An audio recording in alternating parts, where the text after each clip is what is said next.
मला फार आवडती कविता कुमार विश्वास यांची कविता आहे.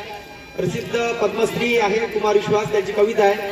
कोई दीवाना कहता है कोई पागल समझता है, कोई दीवाना कहता है कोई पागल समझता है, मगर धरती की बेचैनी को बस बादल समझता है. मैं तुझसे दूर कैसा हूँ तू मुझसे दूर कैसी हो, ये तेरा दिल समझता है या मेरा दिल समझता है. तुमच्याकरता आहे, टाळ्या वाजू द्या. आता आपल्या समोर एक आपण गीत घेत आहोत, सारी सारी रात. यामध्ये आहे आपल्या विद्यार्थिनी वर्ग दुसरीच्या विद्यार्थिनी आहे स्वरा पचगाडे, दीक्षा येवतीकर, सोनाली राऊत आहे, निजबा शेख आहे आणि सौंदर्य पाटील. त्या वर्ग दुसरीच्या विद्यार्थिनी आपल्या समोर गीत चौघडा तारा.